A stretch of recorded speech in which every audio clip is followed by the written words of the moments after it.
আসসালামু আলাইকুম। আজকে আমরা বহুপদীর কিছু সমস্যার সমাধান করব, নিয়ম বিশ্লেষণ এবং তার সাথে কিছু সমস্যার সমাধান করব। প্রথমে দেখি নিয়ম 1। এখানে বলা হয়েছে যে কোনো সমীকরণটা হচ্ছে x² + bx + c = 0। এই সমীকরণের মূলদ্বয় বাস্তব এবং সমান হবে তার শর্ত। বাস্তব এবং মূলদ্বয় সমান হবে, বাস্তব অর্থ হচ্ছে মূলদ্বয়গুলো হচ্ছে ধনাত্মক হবে এবং মূলদ্বয়গুলো সমান হবে, অর্থাৎ শূন্য সমান হবে। কি করে সেটা হচ্ছে নিশ্চয়ক। এই যে এই সমীকরণের যে নিশ্চয়কের মান, যেটা হচ্ছে b² - 4ac, এর মান হচ্ছে শূন্য সমান হতে হবে আর ধনাত্মক হতে হবে। তো একটা সমস্যার সমাধান দেখি। দেখো একটা ধরা হচ্ছে যে কে এর মান কত হলে, এটা মূলত একটি সমীকরণ। এই সমীকরণের মূলদ্বয় বাস্তব এবং সমান হবে। তা আমরা শর্তটা কি পড়েছিলাম? শর্তটা পড়েছিলাম হচ্ছে নিশ্চয়কের মান হচ্ছে শূন্য সমান হতে হবে, তাহলে এরই বাস্তব এবং সমান হবে। তাহলে আমরা এই সমীকরণের নিশ্চয়কের মান বাই করব। নিশ্চয়কের মান কি b² - 4ac = 0। এখানে বির মান কত? বির মান হচ্ছে k+2, আর হচ্ছে 4 আর এর মান হচ্ছে k - 1, আর সির মান হচ্ছে 4। তো এখানে এই যে ক্যালকুলেশনটা, এই ক্যালকুলেশন করে মিডল টার্ম করা হয়েছে। মিডল টার্ম করে আমরা মূলত হচ্ছে এই যে কে এর মান হচ্ছে 2 আর 10, এই দুইটা মান পাওয়া গেছে। তাহলে বোঝা গেল যে মূলদ্বয়ের মানে একটি সমীকরণ, প্রশ্ন দেওয়া থাকবে যে একটি সমীকরণ, এই মূলত যে সমীকরণ, এই সমীকরণের হচ্ছে বাস্তব এবং সমান হলে কে এর মান বাই করো, বা বাস্তব বা বলতে পারে যে এই সমীকরণ বাস্তব এবং সমান কিনা তা প্রমাণ করতে পারে। বাস্তব এবং সমান কিনা তা প্রমাণ করতে গেলে b² - 4ac এর মান দেখতে হবে কত হয়। b² - 4ac এর মান যদি হচ্ছে শূন্য সমান হয়, যদি শূন্য হয় তাহলে এটি হচ্ছে সমান, আর যদি ধনাত্মক হয় তাহলে এটি হচ্ছে বাস্তব মান। ধনাত্মক হলে বা বাস্তব মান, আর যদি শূন্য হয় তাহলে এটি হচ্ছে সমান। আসো আরেকটা নিয়ম দেখি, নিয়ম 2। সেটা হচ্ছে কোনো রাশি পূর্ণবর্গ হলে, যদি প্রশ্নে বলা থাকে যে রাশিটি পূর্ণবর্গ হলে, তাহলে এর নিশ্চয়কের মান, অর্থাৎ যদি কোনো রাশির নিশ্চয় মানে পূর্ণবর্গ হয়, তাহলে এর নিশ্চয়কের মান কি হয়? শূন্য সমান হয়। দেখো একটা প্রশ্ন দেওয়া আছে যে যদি এই একটা সমীকরণ, এই সমীকরণের রাশিটি একটি পূর্ণবর্গ হয়, কি হয়? পূর্ণবর্গ হয়। দেখা হলে এত সমান এত, মানে এটি প্রমাণ করতে হবে, দেখাতে হবে। এখন দেখো এটা বুঝে যাচ্ছে যে পূর্ণবর্গ হয়। তার পূর্ণবর্গ মানে কি? পূর্ণবর্গ মানে হচ্ছে ওই যে রাশি, এই সমীকরণ বা রাশিটির নিশ্চয়কের মান কী হবে? শূন্য হবে। দেখো নিশ্চয়কের মান হচ্ছে শূন্য। শর্ত মতে, এখানে শর্ত দেওয়া আছে, তাহলে শর্ত মতে নিশ্চয়কের মান কি? শূন্য। এবার ক্যালকুলেশন বির মান বসেছি, বির মান হচ্ছে 2hk, বির মান বসানো হয়েছে 4 এর মান বসানো, এর মান হচ্ছে a² - a² ইন্টু সির মান কত? সির মান হচ্ছে k² - b²। এভাবে ক্যালকুলেশন করার পর আমরা এখানে হচ্ছে এই সমীকরণটা পাইছি, যেটা হচ্ছে আমাদের প্রশ্নে হচ্ছে দেখাতে বলেছিল। এখানে যে 4a² এ পাশে এসে হচ্ছে প্রত্যেকটা দ্বারাকে, এখানে এটাকে 4a² ভাগ হচ্ছে প্রত্যেকটাকে ভাগ করা হয়েছে, plus 4a² k² / 4a² b²। এখানে প্রত্যেকটাকে ভাগ করা আছে, ভাগ করে মূলত আমরা a² প্লাস k² ভাগ b² সমান 0, এটা প্রমাণ করতে পেরেছি। তাহলে বোঝা গেল কি, যদি বলা হয় যে প্রশ্নে যে রাশিটি পূর্ণবর্গ হবে, তাহলে পূর্ণবর্গ মানেই হচ্ছে তোমাকে মনে রাখতে হবে যে এর যে নিশ্চয়কের মান, এই নিশ্চয়কের মান কী হবে? শূন্য হবে। আর যদি বাস্তব এবং সমান বলে, বাস্তব এবং সমান বললেও যদি প্রশ্নে সমান বলা থাকে তাহলে সেটিও ভাবতে হবে যে নিশ্চয়কের মান কী হবে? শূন্য সমান হবে। আর যদি খালি বলে বাস্তব প্রমাণ করতে গেলে তোমার নিশ্চয়কের মান শূন্য থেকে বড়, অর্থাৎ ধনাত্মক মান আসবে। এবার আসো নিয়ম 3। নিয়ম 3-এ বলা হয়েছে যে এত হলে মূলদ্বয় বাস্তব এবং সমান হবে। এত মানে কি? এটা হচ্ছে নিশ্চয়ক, অর্থাৎ যার জায়গায় ডি দ্বারা প্রকাশ করে, অর্থাৎ নিশ্চয়ক যদি শূন্য থেকে বড় হয় সেটা হচ্ছে বাস্তব হবে এবং অসমান হবে। মনে রাখবা, অসমান মানে হচ্ছে সেটি হচ্ছে শূন্য হবে না। অসমান মানে হচ্ছে সেটি শূন্য হবে না। যদি সমান বলা থাকে তাহলে অবশ্যই নিশ্চয়কের মান শূন্য হবে। যেহেতু দেখো অসমান বলে দিয়েছে এবং কি বাস্তব বলে দিয়েছে, তাহলে কি সেটি কখনো শূন্য সমান হবে না। আর বাস্তব মানে কি? বাস্তব মানে হচ্ছে শূন্য থেকে বড়, অর্থাৎ নিশ্চয়কের মান অবশ্যই ধনাত্মক হবে। তো একটা উদাহরণ দেখো, উদাহরণটা হচ্ছে আলফা এর মান কত হলে এত সমীকরণে মূলগুলো বাস্তব এবং অসমান হবে। এটি রাজশাহী ইউনিভার্সিটি এবং হচ্ছে রাজশাহী ইউনিভার্সিটির কোশ্চেন, এমসিকিউতে আসছিল। তাহলে আলফার মান কত হলে এই সমীকরণের মূলগুলি বাস্তব এবং অসমান হবে? তাহলে দেখো আলফার মান কত হলে সমীকরণটি বাস্তব এবং অসমান হবে? তাহলে আমরা প্রথমে সত্যটা লিখবো। সত্যটা কি? সেটা হচ্ছে নিশ্চয়কের মান শূন্য থেকে বড় হবে। তাহলে শূন্য থেকে বড় হলে সেটি বাস্তব হবে এবং অসমান হবে। সেখানে দেখো বির মান পাইছি, বির মান সেখানে ছিল 3, এর মান পাইছি হচ্ছে আলফা এবং সির মান পাইছি হচ্ছে 4।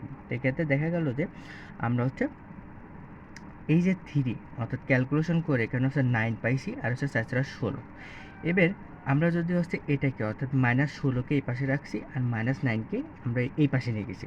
তো এখন দেখো এই যে উভয় পক্ষকে মাইনাস যদি থাকে, এই মাইনাসকে আমরা যদি মাইনাস দ্বারা গুণ করা হয়, অর্থাৎ উভয় পক্ষকে যদি আমরা মাইনাস দ্বারা গুণ করি বা এর মধ্যে যদি কোনো চিহ্ন থাকে, এই চিহ্ন ক্ষেত্রে যদি আমরা কোনো সময় যদি মাইনাস দ্বারা গুণ করি তাহলে চিহ্নটা হচ্ছে পরিবর্তন হয়ে যায়, চিহ্নটা হচ্ছে বিপরীত চিহ্ন হয়ে যায়। তাহলে দেখো এই চিহ্নটা এদিকে আছে, এখন আমরা যদি মাইনাস দ্বারা গুণ করি তাহলে চিহ্নটা আমার এদিকে হয়ে গেছে। তাহলে এই 16টা হচ্ছে 9-এর নিচে স্থাপন করা হয়েছে। বুঝতে বিষয়টা? তাহলে কি যদি বলা হয় যে মানে মূলটা হচ্ছে বাস্তব আর হচ্ছে অসমান হবে, তাহলে হঠাৎ করে তোমাকে মনে রাখতে হবে যে মূলগুলো অবশ্যই অর্থাৎ নিশ্চয়কের মান অবশ্যই শূন্য থেকে বড় হবে, শূন্যর সমান হবে না। শূন্যর সমান কখন হবে? যখন বলা থাকবে যে যে মূলদ্বয়ের সমান হবে। সমান বলা থাকলে সেখানে শূন্য নিশ্চয়কের মান শূন্যর সমান হবে। চলো আরেকটি সমস্যার সমাধান করি। যদি নিশ্চয়কের মান, এখানে নিয়মটা হচ্ছে 4, যদি কোনো সমীকরণের নিশ্চয়কের মান যদি শূন্য থেকে ছোট হয়, অর্থাৎ নিশ্চয়কের মান যদি শূন্য থেকে ছোট হয় সেটি অবশ্যই অসমান হবে। এবং যেহেতু এটি শূন্য থেকে সমান অর্থাৎ ঋণাত্মক বিশিষ্ট, তাহলে এটি শূন্য কাল্পনিক সংখ্যা হবে অর্থাৎ জটিল সংখ্যা হবে। আর এটি হচ্ছে অবাস্তব মান হবে। কি বাস্তব মান? অবাস্তব মান। বাস্তব এবং অবাস্তব মান, বাস্তব মান সর্বদা হচ্ছে ধনাত্মক মান হয় আর অবাস্তব মান সর্বদা হচ্ছে ঋণাত্মক মান হয়ে থাকে। তাহলে থেকে একটা সমস্যা সমাধান করি, যে বলা হয়েছে যে কে এর মান কত হলে, এইটা মূলত একটি সমীকরণ, এই সমীকরণটির মূলদ্বয় জটিল হবে। এটি রাজশাহী ইউনিভার্সিটি, খুলনা ইউনিভার্সিটি বা রাজশাহী ইউনিভার্সিটি, চট্টগ্রাম ইউনিভার্সিটি আর হচ্ছে ইসলাম ইউনিভার্সিটির কোশ্চেন আসছিল যে একটি সমীকরণ দেওয়া আছে, এই সমীকরণে কে এর মান কত হলে সেটি হচ্ছে জটিল সংখ্যা অর্থাৎ কাল্পনিক মান হবে। এখন জটিল এবং কাল্পনিক মান হওয়ার ক্ষেত্রে আমরা একটা সত্য জানি। সেই সত্যটা কি? সেই সত্যটা হচ্ছে b² - 4ac, মানে অর্থাৎ নিশ্চয়কের মান অবশ্যই শূন্য থেকে কী হতে হবে? ছোট হবে। তো দেখো আমরা নিশ্চয়কের মানটা বের করে ফেলি। দেখো শর্ত সাপেক্ষে আমরা নিশ্চয়কের মানটা বের করেছি। নিশ্চয়কের মান অর্থাৎ বির মান এখানে বসাইছি, এই যে বির মান, এখানে হচ্ছে এর 4, এখানে এর মান, এই যে ডি এর মান, এটা হচ্ছে সি এর মান, এখানে বসে আমরা ক্যালকুলেশন করেছি। তারপর হচ্ছে ক্যালকুলেশন সাপেক্ষে এটা হচ্ছে কে² - 86কে প্লাস হচ্ছে 85, এখানে মিডল ট্যাপ করেছি, মিডল ট্যাপ করে হচ্ছে কে-85 আছে আর একটা কে-1 আছে।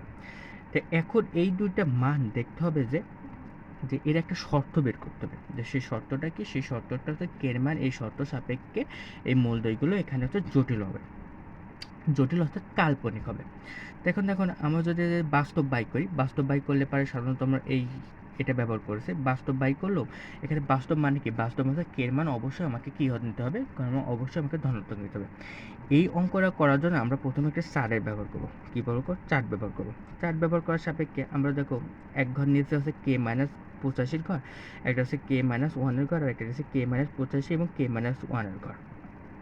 এই তিনটা মানে আমাকে দুইটা এখানে দুইটা শর্ত ধরেছে, একটা হচ্ছে কে-85, একটা হচ্ছে ইসির মান, সেটা হচ্ছে মূলদ্বয়ের বাস্তব মান, আরেকটা হচ্ছে কে সমান মান, আরেকটা হচ্ছে কে-1, এটি হচ্ছে মূলদ্বয়ের সমান মান। তো এই দুইটা শর্ত সাপেক্ষে আরেকটা কমন শর্ত নিতে হবে। এবার আমাকে এই শর্তগুলো প্রয়োগ করতে হবে। শর্তগুলো কি? বাস্তবের ক্ষেত্রে আমরা শর্ত পেয়েছি কে-85, অর্থাৎ 85 কে এর মান হবে 85 থেকে বড়, একটা শর্ত পাইছি। কে এর মান হবে হচ্ছে 1-এর থেকে বড়, আরেকটা শর্ত পাইছি। এখানে শর্ত পাইছি কে এর মান হচ্ছে 85 থেকে ছোট বা কে এর মান হচ্ছে 1-এর থেকে ছোট, কারণ এই যে 1 এ পাশে গেলে পারে বা 85 এ গেলে চিহ্নগুলো সব ঘুরে যাবে। দেখুন আমরা শর্তগুলো সেগুলো প্রয়োগ করবো। আরেকটা শর্ত, কমন শর্ত কি? কমন শর্ত হচ্ছে কে এর মান হচ্ছে 1 থেকে 1-এর বড় এবং হচ্ছে 85 ছোট, এইটা হচ্ছে একটা কমন শর্ত। তো এই শর্তগুলো আমরা হচ্ছে প্রয়োগ করবো। শর্তগুলো প্রয়োগ করার ক্ষেত্রে আমরা এখানে এই চিহ্ন ব্যবহার করবো। দেখো কে এর মান যদি 85 থেকে যদি বড় হয়, তাহলে দেখো এখানে যদি 85 থেকে বড় হলে হচ্ছে 86, তাহলে এটা ধনাত্মক হবে, এটাও ধনাত্মক হবে, এটাও কমনভাবে ধনাত্মক হবে। এবার কে এর মান যদি আমরা 1-এর থেকে বড় দিই, তাহলে এটা দেখো কে এর মান 1-এর থেকে বড় দিলে হচ্ছে 2, 1-এর থেকে বড় 2 দিলে পরে ঋণাত্মক হয়ে যাচ্ছে, এটা 2 দিলে পরে এখানে কি আছে ধনাত্মক হয়ে যাচ্ছে, এখানে 2 দিলে পরে কি হয়ে যাচ্ছে ধনাত্মক হয়ে যাচ্ছে, ঋণাত্মক হয়ে যাচ্ছে। এটাকে কমনভাবে যে এটি গুণ করলে পারে যে চিহ্নগুলো আসবে সেগুলো আমাদের হবে অ্যান্সার। এখানে দেখো কে এর মান যদি আমাদের 1-এর থেকে ছোটো নিই, অর্থাৎ ঋণাত্মক নিই, 1-এর থেকে ছোটো, অর্থাৎ -1 নিলে -2 নিলে পর কী হবে, -1 এটা মাইনাস হবে নি, এটা মাইনাস হবে নি, আর এখানে তাহলে দুইটার মাইনাস মাইনাসে কী হবে নি, প্লাস হয়ে যাবে নি। এই কমন জিনিসটা নিলে পারে এখানে দেখো এই কে এর মান যদি এখানে যদি 1-এর থেকে বড় অর্থাৎ 2 বসে তাহলে এটি মাইনাস হবে না, এখান থেকে 1-এর থেকে 2 বসে তাহলে প্লাস হবে, প্লাস মাইনাসে মাইনাস হবে না। তাহলে এখানে দেখো ঋণাত্মক মানটা কোনটা আসতেছে, অর্থাৎ যদি বাস্তব মান হয় সেক্ষেত্রে অ্যান্সার আসবে হচ্ছে এই দেখো, এটা হচ্ছে বাস্তব, অর্থাৎ বাস্তব মান, এটা হচ্ছে কি বাস্তব মান, এটা হবে হচ্ছে সেই বাস্তব মানের শর্ত, 85 থেকে বড়, এটা হচ্ছে বাস্তব মানের শর্ত, আর একটা হচ্ছে 1-এর থেকে বড়, এটা হচ্ছে বাস্তব মানের শর্ত। আর ঋণাত্মক মানের শর্ত কি আসবে, ঋণাত্মক মানের শর্ত আসবে হচ্ছে এটা, অর্থাৎ কে সমান হবে হচ্ছে 1 থেকে বড়, আর এই যে শর্তটা, কারণ এটা হচ্ছে ঋণাত্মক হয়েছে, তাহলে এটি হবে হচ্ছে জটিল মানের শর্ত। এখানে দুইটা দেওয়া থাকতে পারে, যা হচ্ছে শর্ত দেওয়া থাকতে পারে এমসিকিউতে, মূলত এমসিকিউতে এই শর্ত দেওয়া ছিল 1-এর থেকে বড় এবং 85 থেকে ছোট, এই শর্ত দেওয়া যাচ্ছে। কোনো সময় শর্তটা তোমাকে এটাও দিতে পারে যে কে হচ্ছে 1-এর থেকে বড়, কিন্তু এমসিকিউ যেহেতু বইতে এই এমসিকিউগুলো আছে, তাই সরাসরি তোমাকে এই শর্তটা দেবে, এত জটিল বড় শর্তটা তোমাকে দেবে না, কারণ হচ্ছে তোমাকে অঙ্ক করতে করতে এটা তোমার মনে থাকবে, তুমি ঘাটাট করে এটা অ্যান্সার করতে পারবে, কিন্তু এটা বের করতে গেলে তোমাকে আবার হচ্ছে এই 4 ডাক করে তোমাকে এমসিকিউগুলো মারতে হবে, যেক্ষেত্রে অনেক সময় ব্যয় হবে, মূলত হচ্ছে এই এমসিকিউটা আসবে। তাই রিটেন করার ক্ষেত্রে মূলত আমাকে এই স্ট্রাকচারটা তোমাকে ভালো করে মনে রাখতে হবে। চলো আরেকটা সমস্যার সমাধান করি, এর জটিল মানগুলো নির্ণয় করার ক্ষেত্রে দেখেন বলা হচ্ছে যে পি এর কোন মানের জন্য x² প্লাস px প্লাস 1 সমান 0 সমীকরণটির মূলদ্বয় জটিল হবে। এটা যেহেতু জটিল হবে তাহলে আমার একটা শর্ত আছে, b² মানে 4x এর মান হচ্ছে 0 থেকে কী হবে ছোট হবে। তো আমরা এখন নিশ্চয়কে মান বাই করি, পির মান এখানে বসালাম, 4 বসালাম, এর মান বসেছে, এর মান 1, এখানে সির মান 1, তাহলে 4 হবে, 4 হবে। কিন্তু এই যে এই মানটা, এই নিশ্চয়কের মানটা আমরা এখানে যদি বাস্তব মান ব্যবহার তো সমান মান বাই করলে পারে কী হবে, সমান মান বাই করলে পারে p² মাইনাস 4 সমান মান যেহেতু 0 সমান হবে, তাহলে p সমান হচ্ছে প্লাস মাইনাস 2 হবে। তাহলে এখানে পির মান কয়টা হচ্ছে, পির মান দুইটা হচ্ছে, একটা হচ্ছে -2 আর একটা হচ্ছে +2। তাহলে আমার যে শর্তগুলো যা প্রয়োগ করতে হবে সেই শর্তগুলো কি, শর্তগুলো একটা হবে হচ্ছে -2 এবং +2 এর ভিতরে একটা শর্ত থাকবে, আর একটা শর্ত থাকবে হচ্ছে -2 এর নিচে, অর্থাৎ -2 এর কম একটা শর্ত থাকবে, সেটা হচ্ছে +2 এর একটা বেশি শর্ত থাকবে, বা +2 এর একটা বেশি শর্ত থাকবে, বা হচ্ছে -2 এর একটি বেশি শর্ত থাকবে। 4টা শর্ত আমরা এখানে প্রয়োগ করব। প্রথমে আমরা একটা শর্ত নেব, সেটা শর্তটা কি, আমরা সেমভাবে একটা স্ট্রাকচার করব, এই স্ট্রাকচার ক্ষেত্রে -p-2 হবে p+2, আর কমন দুইটার ভিতরে একটা, দুইটাই কম্বাইন করে একটা নেব।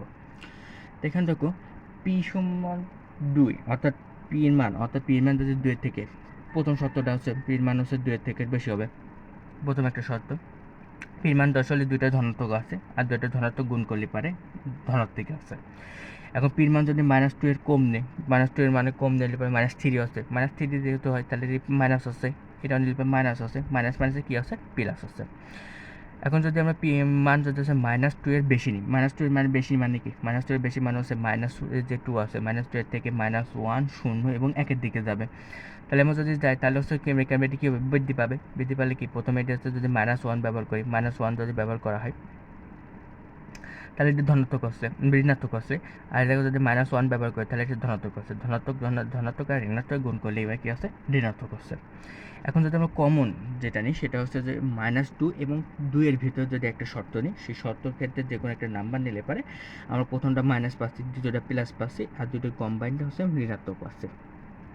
তো এখন যদি প্রশ্নটা বলা থাকতো যে বাস্তব মান, অর্থাৎ বাস্তব মানের ক্ষেত্রে কোন শর্তগুলো প্রয়োগ করবে, বাস্তব মানের ক্ষেত্রে এই দুটো শর্ত প্রয়োগ করবে। যেহেতু আমরা ধনাত্মক পাইছি, বাস্তব মানে কি, মূলধনের মান কী হবে, ধনাত্মক হবে।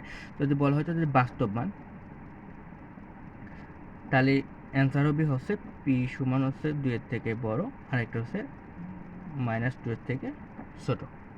এখন যদি বলা হয়েছে ঋণাত্মক এবং জটিল মান, অর্থাৎ ঋণাত্মক এবং জটিল মান বা অবাস্তব মান, সেই জটিল মানটা হবে, একটা মান হবে হচ্ছে পি -2 থেকে বড়, আরেকটা হবে হচ্ছে -2 থেকে বড় এবং খালি 2 থেকে ছোট। এই দুইটা শর্ত হবে হচ্ছে ঋণাত্মক মানের ক্ষেত্রে, আর এই দুটো শর্ত হবে বাস্তব মানের ক্ষেত্রে। আর যদি সমান বলে তাহলে অ্যান্সার হবে হচ্ছে এটা, যেটা হচ্ছে -2 এবং +2 এর অ্যান্সার। তাহলে বোঝা গেল, যদি বলা হয় যে পোস্টে যদি হলো যে বাস্তব মানের শর্ত বাই করো, তাহলে স্ট্রাকচারের মাধ্যমে বুঝতে হবে যে এই যে প্লাস চিহ্ন, যেটা দুইটা শর্তে প্লাস চিহ্ন আসছে, সেটাই হবে হচ্ছে বাস্তব মানের শর্ত। আর যদি বলা হয় যে ঋণাত্মক মানে অর্থাৎ জটিল মানের ক্ষেত্রে, তাহলে এই যে দুই শর্ত আছে, ঋণাত্মক মান আসছে, চিহ্ন আসছে, সেইগুলোই হবে হচ্ছে ঋণাত্মক বা জটিল মানের শর্ত। তোমার হচ্ছে কোশ্চিনে এইটা কোশ্চিন ছিল মূলত, আর অ্যান্সারে অর্থাৎ এমসিকিউর অপশনে ছিল হচ্ছে এইটাই অ্যান্সার।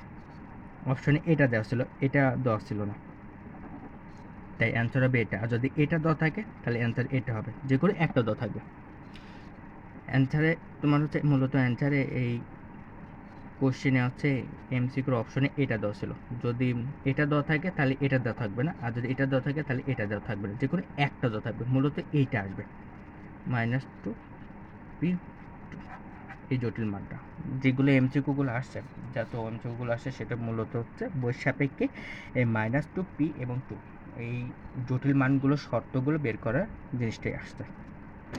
এবার আসো নিয়ম 5, নিয়ম 5 নম্বর একটা নিয়ম আছে, সেই নিয়মটা দেখি।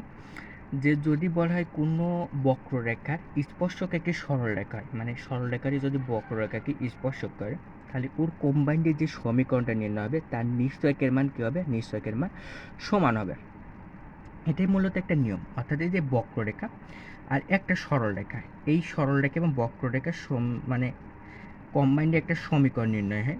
এই সমীকরণের নিশ্চয়কের মান মানে 0 সমান হয়, 0 সমান হলে, নিশ্চয়কের মান 0 সমান হলে, এটাই মূলত এর হচ্ছে শর্ত, যে সরলরেখাটি বক্ররেখাকে স্পর্শ করবে কিনা। এই শর্তগুলো নির্ণয় করার জন্য দেখতে হবে যে এই সরলরেখা এবং বক্ররেখার কম্বাইন্ডের যে সমীকরণটা নির্ণয় হয়, যে এটার নিশ্চয়কের মান 0 সমান হয়েছে কিনা। যদি 0 সমান হয় তাহলে বুঝতে হবে যে এই সরলরেখাটি বক্ররেখাকে স্পর্শ করেছে।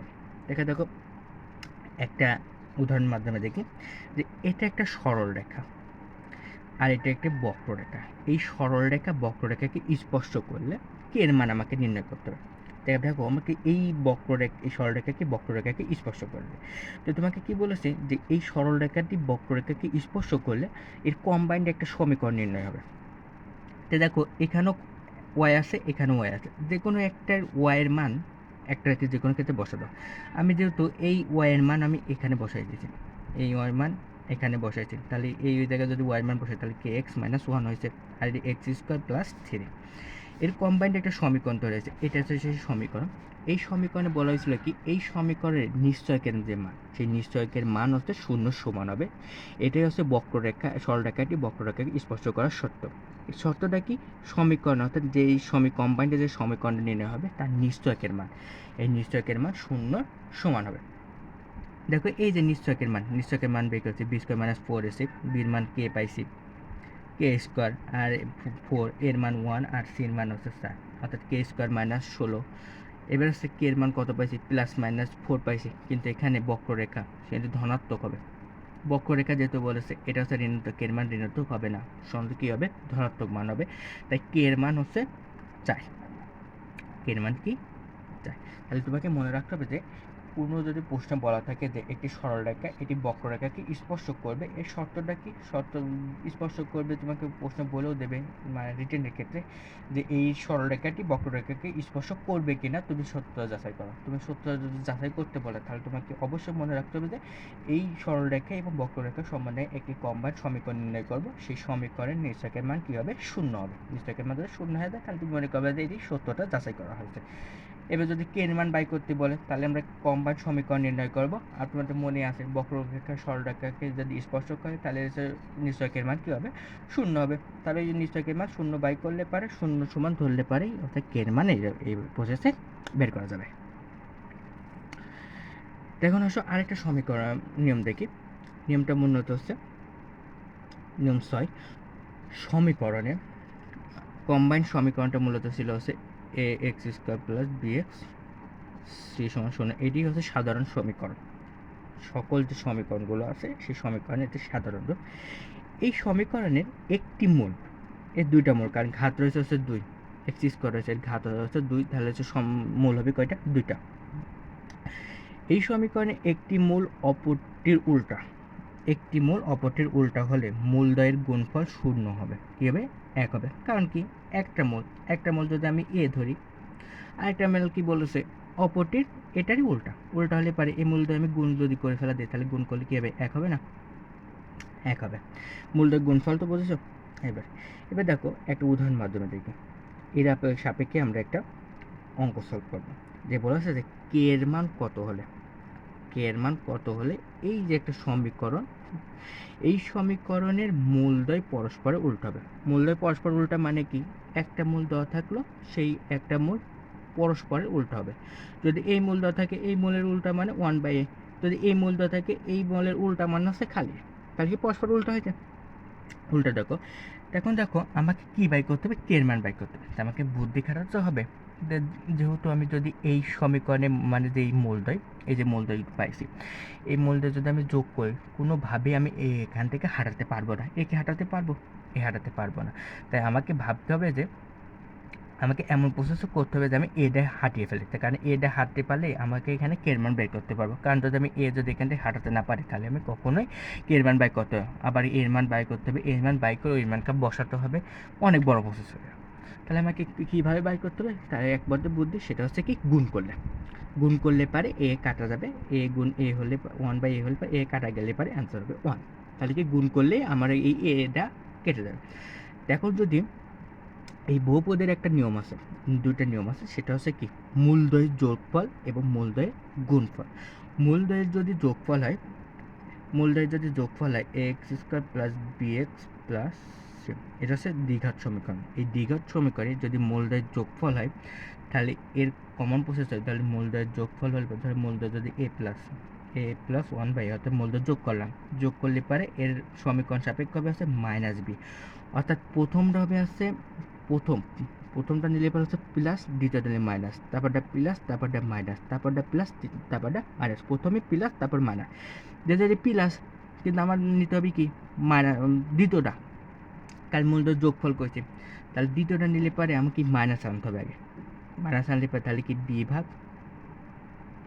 বিভাগ, এটা হচ্ছে মূলদ্বয় যোগফলের একটা সূত্র সমীকরণের সাপেক্ষে। এবার যদি মূলদ্বয় গুণফল বলে তাহলে মূলদ্বয় গুণফল হলে পারে কি, যেহেতু এটি মাইনাস দিচ্ছি, প্রথমটা প্লাস ছিল, এটা মাইনাস, এবার কী হবে প্লাস হবে, যেহেতু প্লাস চিহ্ন দেওয়া লাগে না, তাহলে কি সি ভাগ এ। বুঝেছো বিষয়টা। মূলত কি, যদি মূলদ্বয় যোগফল বললে সমীকরণ থেকে এইভাবে অ্যান্সার বের করা যায়, আর হচ্ছে মূলদ্বয়ের গুণফল বললে পারে এইভাবে করা যায়। দেখেন দেখো আমার কি লাগবে, মূলদ্বয় গুণফল লাগবে। যেহেতু আমি মূলদ্বয় গুণফল করে আমি 1-এর মান পাইছি, 1 পাইনি, তাহলে এবার মূলদ্বয় গুণফল করলে পারে এই সমীকরণের সাপেক্ষে আমার একটা তো মান আসবে, সেটা হচ্ছে মূলদ্বয় গুণফল করলে সি ভাগ কী হবে, সি ভাগ এ হবে। যেহেতু এটা প্লাস, এটা মাইনাস, এটা কি প্লাস, যেহেতু আমি গুণ করব, এটা হচ্ছে খালি মূলদ্বয় গুণ করলে পারে, এটা হচ্ছে সহগ সাপেক্ষে। যদি মূলদ্বয় যোগফল বলে তাহলে এখান থেকে নিতে হয়, আর যদি মূলদ্বয় গুণফল বলে দ্বিঘাত সমীকরণের ক্ষেত্রে কিন্তু মূলদ্বয় যোগফল বললে এটা, আর মূলদ্বয় গুণফল বললে এটা নিতে হয়। যেহেতু আমাকে গুণফল বলেছে তাহলে কোনটা নেবো, আমি 3 নম্বর থেকে নেবো। 3 নম্বর মানে কি সি ভাগ এ নেবো। আর সি ভাগ 3 নম্বরটা কী হয়, প্রথমটা হচ্ছে প্লাস হলে পারে, দ্বিতীয়টা হচ্ছে মাইনাস হয়, আর তৃতীয়টা কী হয় প্লাস হয়। তাহলে এখানে দেখো সি ভাগে সির মান 3k প্লাস 1, আর এর মান হচ্ছে কে স্কোয়ার মাইনাস 3, আর হচ্ছে মূলদ্বয় গুণফল আমরা কী পাইছি 1 পাইছি। তাহলে ক্যালকুলেশন করলে পারে কে এর মান পাবো না, কে এর মান কী হচ্ছে 4 - 1। তাহলে বুঝেছো বিষয়টা? যদি বলা থাকে যে মূলদ্বয় অর্থাৎ একটি সমীকরণের মূলদ্বয় পরস্পর উল্টা মানে তোমাকে হঠাৎ করে মনে রাখতে হবে যে একটা মূলদ্বয় হবে এ আর একটা হবে হচ্ছে 1/a। আর এই এ বা এবং 1/a হলে পারে তাহলে কমন প্রসেস হচ্ছে যে গুণ করলে পারে তো আমি এক পাশে, কারণ আমার এ হেঁটে যাচ্ছে, তাহলে আমার বাড়তি কোনো পথে হচ্ছে না। এই গুণ করলে পারে মূলত আমরা হচ্ছে এ পাবো। আর এই শর্ত সাপেক্ষে আমরা হচ্ছে মূলদ্বয়ের গুণফলের যে শর্তগুলো আছে সেই শর্তগুলো প্রয়োগ করলে পারে আমরা অঙ্কের যে কে এর মানটা বের করতে বলছে সেই কে এর মানটা আমরা বের করতে পারছি। কে এর মানটা মনে হচ্ছে 4-1। এটা একটা ঢাকা ইউনিভার্সিটির কোশ্চেন আসছিল, এমসিকিউ কোশ্চেন। আবার এটি খুলনা ইউনিভার্সিটিও একটা এমসিকিউ কোশ্চেন আসছে। চলো আরেকটা নিয়ম দেখি, সেটা হচ্ছে নিয়ম 7। যে একটা সমীকরণ মূলত আমরা যে সাধারণ সমীকরণটা দেখেছিলাম ax² + bx + c = 0, এই সমীকরণের মূলদ্বয় যদি সমান কিন্তু বিপরীত চিহ্ন বিশিষ্ট কি হয়, সমান হবে এবং বিপরীত চিহ্ন বিশিষ্ট হবে। দেখো অর্থাৎ আমি এখানে প্রসেসটা বোঝাই। দেখো একটা মূল এরকম একই মূল, সমান মূল, এর মানও এক, এর মানও এক, এটা দুইটা মূল, কিন্তু দুইটা মূলে কি বলা হয়েছে, বিপরীত চিহ্ন বিশিষ্ট। এটি যদি এই মূলটা যদি ধনাত্মক বিশিষ্ট, এটা কি হবে, ঋণাত্মক বিশিষ্ট। এটি যদি ধনাত্মক বিশিষ্ট, এটা হবে কি, ঋণাত্মক বিশিষ্ট। দেখো এই যে ধনাত্মক এবং ঋণাত্মক বিশিষ্ট যেহেতু বলা হয়েছে, তাহলে তোমাকে আরেকটা প্রসেস মনে রাখতে হবে যে যেহেতু আমার দুইটা মূল, এই দুটা মূলে যদি আমরা হচ্ছে একটা ধনাত্মক এবং একটা ঋণাত্মক রয়েছে, তাহলে একটি সাধারণ নিয়ম সেটা হচ্ছে কি, যদি মূলদ্বয় যদি আমি যোগ করতে পারি, মূলদ্বয় যোগ করলে পারি এর মূলদ্বয়ের যোগফল কী হবে, 0 হবে। এরকম মূলদ্বয়ের যোগফল কি 0 হবে। তো চলো আমরা এই যে মূলদ্বয়ের যোগফল কেন 0 হবে, এইটা কী কাজে লাগবে আমরা সেই একটা ম্যাথ দেখি। সেরকম একটা ম্যাথ, এটি খুলনা ইউনিভার্সিটি 19-20 একটা এমসিকিউ। এখানে বলা হয়েছে যে এটা একটা সমীকরণ, এই সমীকরণে মূলদ্বয় সমান, মূলদ্বয় কি সমান মানে মূলদ্বয় সমান, কিন্তু বলা হয়েছে একটি অপরটি বিপরীত চিহ্ন বিশিষ্ট। একটি অপরটি বিপরীত চিহ্ন বিশিষ্ট মানে কি, একটি ধনাত্মক চিহ্ন বিশিষ্ট, একটি কি ঋণাত্মক চিহ্ন বিশিষ্ট হলে কে এর মান কত, আমাকে কে এর মান বলতে দেওয়া আছে। আমাকে তো বলিনি যে একটি অপরটি বিপরীত চিহ্ন বিশিষ্ট কিনা। যদি একটি অপরটি বিপরীত চিহ্ন বিশিষ্ট যদি বলা যাচ্ছে যে এই মূলদ্বয় মানে যে মানগুলো হবে, অর্থাৎ মূলদ্বয় যে মানগুলো হবে তারা সমান এবং একে অপরের বিপরীত চিহ্ন বিশিষ্ট তা প্রমাণ করো, তাহলে তুমি কি এখানে কি বাই করতে পারবে, এখানে মূলদ্বয়গুলো তুমি বাই করবে। অর্থাৎ এক্স এর যে মান, এই এক্স এর মানটা তুমি বের করে দেখবা যে এক্স এর মান একটা হচ্ছে দুটো সমান হবে, এক্স এর মান দুটো সমান হবে, কিন্তু একটি ধনাত্মক হবে আর একটা হচ্ছে ঋণাত্মক হবে। কিন্তু আমাকে এখানে বলে দিয়েছে যে সমান এবং বিপরীত চিহ্ন বিশিষ্ট, তাহলে আমাকে কে এর মান বাই করতে বলেছে, আমাকে কে এর মান বাই করতে বলেছে, তাহলে একটা শর্ত দিয়ে দিয়েছে। তাহলে আমাকে দেখো কে এর মান যেহেতু আমি বাই করবো, তাহলে আমাকে এমনভাবে বস্তুটা মানে আইডেন্টিফাই করতে হবে যে কীভাবে করলে পারে হয়ে যায়।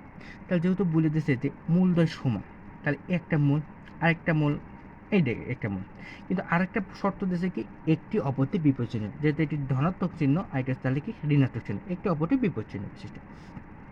দেখো আমাকে মূলদ্বয় দিয়ে দিয়েছে, আমাকে মূলদ্বয় যেহেতু দিয়ে দিয়েছে, তো আমাকে ভাবতে হবে যে আমি যদি মূলদ্বয় যদি গুণ করলেও কিন্তু আমি এর মান হারাতে পারছি না, তাহলে কি এ মাইনাস এ স্কোয়ার হারাচ্ছে। কিন্তু দেখো আমি যদি মূলদ্বয় যদি যোগ করি, তাহলে যদি মূলদ্বয় কী করি, যোগ করি, দেখো মূলদ্বয় আমি যোগ করলে পারি, তাহলে কি মূলদ্বয় কী হয়েছে, দুইটা মূল কাটা হয়েছে, 0 হয়ে যাচ্ছে, তাহলে আলফা হারা যাচ্ছে না।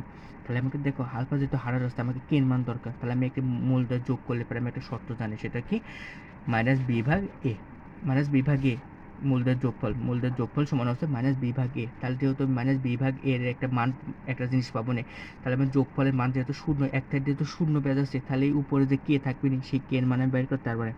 দেখো সেই অঙ্কটা, দেখো মূলদের যোগফল এখানে 0, কারণ বলে দিয়েছে, কারণ দুটা মূলদের যোগফল 0, আমরা 0 নিয়েছি।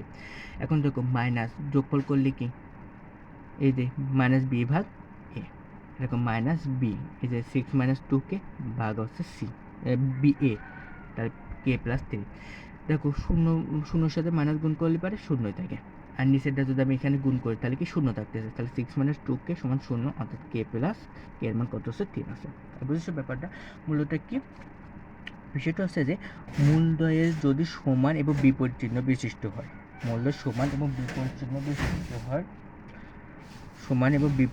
বিশিষ্ট হয়, তাহলে কে এর মান কত আছে, 3 হচ্ছে। কীভাবে, আমাকে এই প্রসেসটা মনে রাখতে হবে, দুইটা প্রসেস, একটা হচ্ছে যদি একটি মূল যদি অপরটির মানে উল্টা হয়, তাহলে দুটো শর্ত শিখলাম। একটা শর্ত কি, যদি একটি মূল অপরটি কী হয়, উল্টা হয়। একটি মূল অপরটি উল্টা হলে তাহলে আমি গুণফল কী করে, আমাকে গুণ করতে হবে। মূলদ্বয় গুণ করলে পারে আমি এক পাবো মান, সেক্ষেত্রে আমি এর মান বাই কত সহজ হবে। আর যদি বলা হয় মূলদ্বয় যদি সমান এবং বিপরীত চিহ্ন বিশিষ্ট হয়, তাহলে মূলদ্বয় কী হবে, যোগ করব। যোগ করলে পারে এক সাইড শূন্য হয়ে যাবে, সেই ক্ষেত্রে আমার কে এর মান বাই করতে সুবিধা হবে। দুইটা প্রসেসই মানে দুইটা সমস্যার সমাধানে আমরা দেখানো হলো। দেখো নিয়ম 8, সমীকরণের একটি মূল শূন্য হলে, ওই যে একটা সমীকরণ x square plus B x plus c, এই সমীকরণে একটি মূল শূন্য হলে সি এর মান হবে শূন্য। সি এর মান কী হবে, শূন্য হবে। কীভাবে শূন্য হবে তা আমরা একটা দেখি। এটা মূলত একটি সমীকরণ। এই সমীকরণে কী বলা হয়েছে, এর মূলদ্বয়। এর মূলদ্বয় কি, একটি মূল শূন্য। যেহেতু একটি মূল ধরেছি আমি আলফা, আর একটি মূল ধরে শূন্য ধরেছি, বলে দিতেছে যে একটি মূল শূন্য হবে। এই শূন্য বলার ক্ষেত্রে দেখো তো, আমরা যদি মূলদ্বয় যদি যোগ করি তাহলে আলফার মান থেকে যাচ্ছে। আলফা মান থাকা মানে কি, আলফা যোগ করলে পারে কী হবে, মাইনাস বি ভাগ।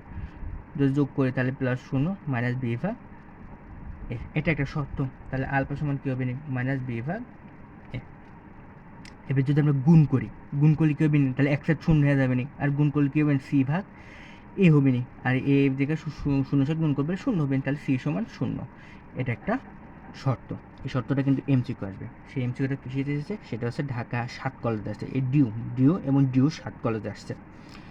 17-18 মনে কোশ্চেন কি না, কিন্তু ডিউ 7 কলেজের এই কোশ্চেনটা।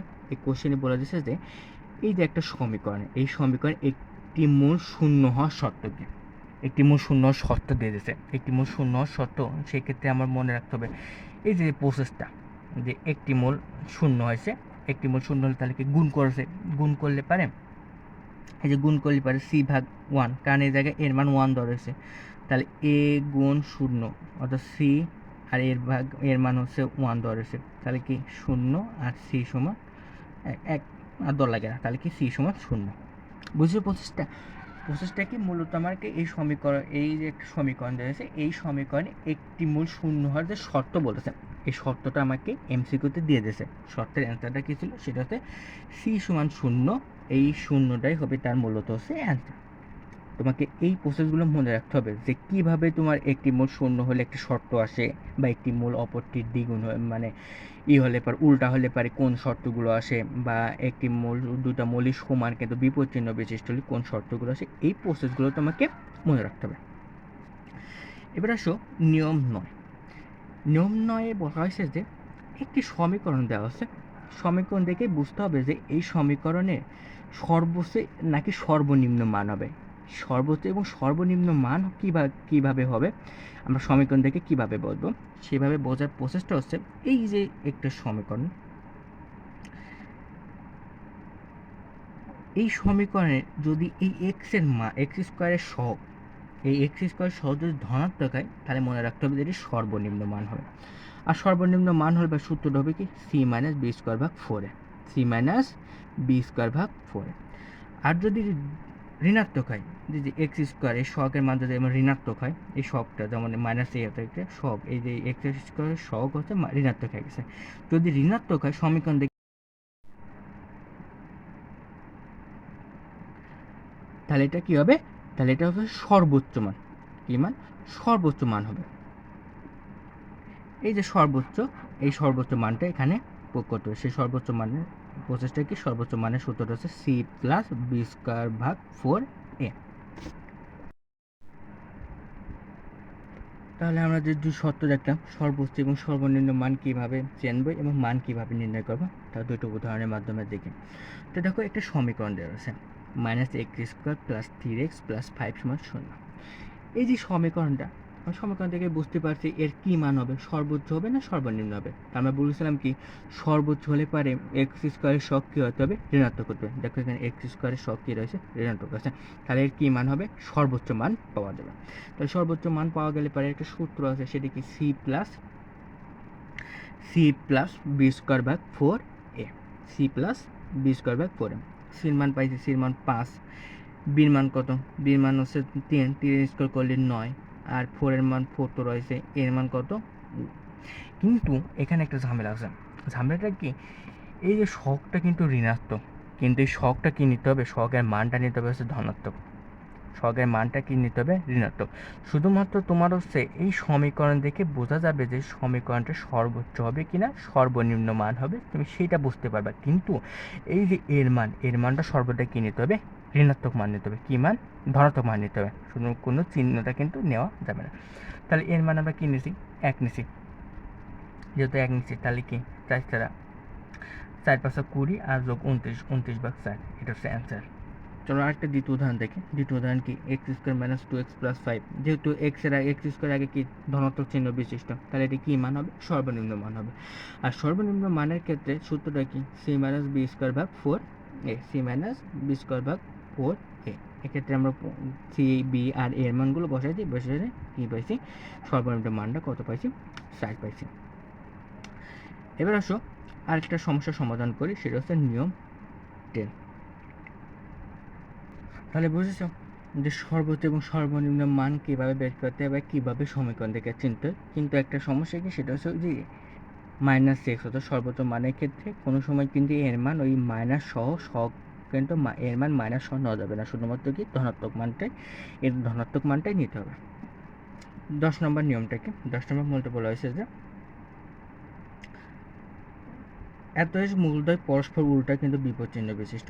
আমরা এর আগেও শিখেছি, এটা বেশি শেখা লাগবে না। তো চলো আমরা হচ্ছে নিয়ম 11 এই নিয়মটা শিখি। সেটা বলা হয়েছে যে এটি একটা মূলদ্বয়, সেই মূলদ্বয় পরস্পরে কি উল্টো হলে, তো দেখো পরস্পরের উল্টো, ওই যে আমরা একটু আগে শিখলাম, এটা মূলত সাধারণত হচ্ছে বুয়েট এবং কুয়েটের যে কোশ্চেন, সেখানে বলা হয়েছে। তো চলো কোশ্চেনটা একবার সলভ করে ফেলে। সে কোশ্চেনটা বলা হচ্ছে কে এর মান কত হলে এত মূলদ্বয় পরস্পর উল্টো হবে। পরস্পর উল্টো মানে কি? একটা মূল আলফা হলে পারে, একটা মূল কি 1/α, পরস্পর উল্টা। এটা হচ্ছে বুয়েট এবং কুয়েটের কোশ্চেন। কি? বুয়েট এবং কুয়েটের কোশ্চেন। তো পরস্পর উল্টা হলে পারে, তাহলে উল্টা পাইছি। তাহলে উল্টা আমরা কি ওই যে বলেছিলাম না, যে পরস্পর উল্টা যেহেতু পাইছি, তাহলে আমরা কেমনভাবে চিন্তা করতে হবে যে আমরা এই দুইটা গুণ করলে বা যোগ করলে পারে আলফার মানটা কি, আলফাটা কি হারিয়ে যায়। তো আলফাটা যেহেতু হারিয়ে যাবে, যোগ করলে তো আলফাটা হারাচ্ছে না, আমাকে কী করতে হবে? গুণ করতে হবে। যেহেতু আমরা গুণ করেছি, গুণ করলে এবার আলফাটা হারিয়ে গেছে। যেহেতু গুণ করেছি, মূলটায় গুণ করলে কী হবে? c/a হবে। এই যে c প্রথমে আর a পরে। এখানে যেহেতু গুণ করেছি, গুণ করলে পরে 1 আছে, এই পরে এটি গুণ করেছে, এই পাশে নিয়ে সেটা গুণ করেছে, গুণ করার পর এই কে এর মান পাইছি। কে এর মান কত হয়েছে? কে এর মান হচ্ছে 4 - 1। অর্থাৎ বুঝেছ বিষয়টা হচ্ছে এটা বুয়েট এবং কুয়েটের কোশ্চেন। এটা এমসিকিউ বা রিটেনে আসছিল যে একটা সমীকরণে মূলদ্বয় হচ্ছে পরস্পর উল্টো হবে, তাহলে কে এর মান নির্ণয় করে। এই কে এর মান নির্ণয় করে এটা একটা প্রসেস, যা আমরা আগেও শিখেছি। চলো একটা সমস্যার সমাধান করি। যে বলেছে যে নিয়ম 12, একটি সমীকরণ, সেই সমীকরণ একটি মূল অপরটির কয় গুণ? n গুণ হলে। কত গুণ? n গুণ হলে। যেমন 4 গুণও থাকতে পারে, 12 গুণও থাকতে পারে, 16 গুণ, 7 গুণ, 5 গুণ, যা ইচ্ছা গুণ। অর্থাৎ n গুণ হলে সেই সমীকরণের সূত্রটা কী হবে? সেই সূত্রটা nb² + 1 + n তার স্কোয়ার ac। এটা একটা সমীকরণের মানে একটা শর্ত, যদি একটি মূল অপরটির n গুণ হয়। তো এখানে দেখো আমরা উদাহরণের মাধ্যমে দেখি, সেটা হচ্ছে যে কে এর মান কত হলে এই সমীকরণে একটি মূল অপরটির n গুণ 3 গুণ হবে। যেহেতু 3 গুণ বলেছে, তাহলে n এর মান কত? 3 পেয়ে গেছি। তাহলে আমরা কি সূত্রটা কি জানি? সেটা হচ্ছে nb² = 1 + n তার স্কোয়ার ac। n এর মান এখানে 3 বসাইছি, b এর মান কত? b এর মান এখানে k, তাহলে k²। 1 + n অথবা 1 + 3 = কি? 4, 4 এর কি 16। আর এখানে কি বলছে? a এর মান হচ্ছে 3 আর c এর মান কত? 4, অর্থাৎ 3 × 4 = 12। 3 3 এর উপরে কাটা, 4 = হচ্ছে 64, 64 অর্থাৎ k এর মান কত হবে? +−8। এটা একটা অ্যান্সার। বুঝছো বিষয়টা? চলো আরেকটা অনুপাত দেখি। সেটা হচ্ছে কি, যে উদাহরণ, যে এই সমীকরণে, এটা একটি সমীকরণ, এই সমীকরণে মূলদ্বয়ের অনুপাত দেওয়া হয়েছে। মূলদ্বয়ের অনুপাত একটি মূল অপরটির এত গুণ, সেটা বলেছে। মূলদ্বয়ের অনুপাত দেওয়া রয়েছে। অনুপাত আর গুণ যাই বলুক কেন, এই দুই প্রসেসে n সমান হচ্ছে 3/4 ধরতে হবে। 3/4। 3/4 মানে কি 3:4 না? তাহলে এত অনুপাত দেওয়া আছে, দেখাও যে এটা আমাকে প্রমাণ করতে হবে। তাহলে কি n সমান 3/4, তাহলে আমি কি n এর মান বসাইছি, তাহলে n এর মান একে বসাইছি, এই যে 1 + 3/4 অর্থাৎ 3 আর 3 আর 7, 7 7 তো 49 আর 16 এসি, 3 আর 4, 4 এখানে গুণ করেছি, 16 এখানে নিয়ে আসি, তাহলে 16 এখানে নিয়ে আসলে পারে কি 4 4 4 4 দ্বারা কাটলে পাঁচ আসছে 3 দ্বারা 12, 12 বি স্কয়ার প্লাস হচ্ছে 49 এসি। অনুপাত বললেও এই সূত্রটা ব্যবহার করা যাবে, অর্থাৎ অনুপাত বললে পারে হচ্ছে যদি বলা যায় একটি মূলদ্বয় অনুপাত হচ্ছে 3:4 হলে দেখাও যে এই সমীকরণ অনুপাত এত হলে পারে তুমি এই সূত্রটা ব্যবহার করবা, এই সূত্রটা ব্যবহার করলে পারে তোমার অ্যান্সারটা চলে আসবে। তো চলো এটা আমরা তো মূলত দেখলাম হচ্ছে শর্ট টেকনিক অর্থাৎ এমসিকিউর ক্ষেত্রে, কিন্তু এই অনুপাত বললে আমরা রিটার্নের ক্ষেত্রে কিভাবে করব সেই সমস্যাটা আমরা সমাধান করি। দেখো এখানে বলা যাচ্ছে যে এটা একটা সমীকরণ, এই সমীকরণে মূলদের অনুপাত m/n দেওয়া আছে। দেখাও যে এত সমান 0, এটাকে বি ভাগ এ, এত সমান 0। এখন কিন্তু আর এরকম নাই, আমরা এই সূত্রটি কিন্তু আর পারবো না। এখন আমাকে তাহলে মূল প্রসেসে ভেঙে এই অঙ্কটা করতে হবে। তো এখন দেখো আমরা মূলদয় দেখেছি, মূলদয়ের অনুপাত যেহেতু বলেছে তাহলে মূলদয় কী হবে আলফা এম, আর একটু হবে হচ্ছে আলফা এন, কারণ মূলদয়ের অনুপাত করলে পারে। তো মূলদয় যদি আমরা অনুপাত করি তাহলে আলফা এম ভাগ আলফা এন, তাহলে কাটাকাটি করলে m/n হচ্ছে, m/n হচ্ছে না, তাহলে একটা মূল কি এম আলফা আর একটা হচ্ছে এন আলফা। তাহলে এবার কি মূলদয় আমরা যোগ করবো, মূলদয় যোগ করলে পারে মাইনাস বি ভাগে, ওই যে বলেছিলাম এই যে দেখেন মাইনাস বি ভাগ এ, যোগ করলে পারে যে দ্বিতীয় ঘর থেকে নিতে হয় মাইনাস বি ভাগ এ। এখান থেকে আলফা নাম্বার পাশে নিয়ে নিয়েছি, m+n এর মান বের করেছে। এবার গুণফল মানে কি তৃতীয় ঘর থেকে নিতে হয়, তৃতীয় ঘর কি সি ভাগে, সির মান এখানে বি দেওয়া রয়েছে, তাহলে বি এর মান কিন্তু এই দেওয়া রয়েছে দিছি। এবার গুণ করলে কি mn আলফা স্কয়ার এই পাশে নিয়ে আসি, mn এখানে ফেলা রাখছি। তাই দেখো এখানে এই লেফট সাইডটা আমরা এখন প্রথম তুলব, লেফট সাইড তুলেছি, তাহলে কি √1m ভাগ n প্লাস √n ভাগ a √b ভাগ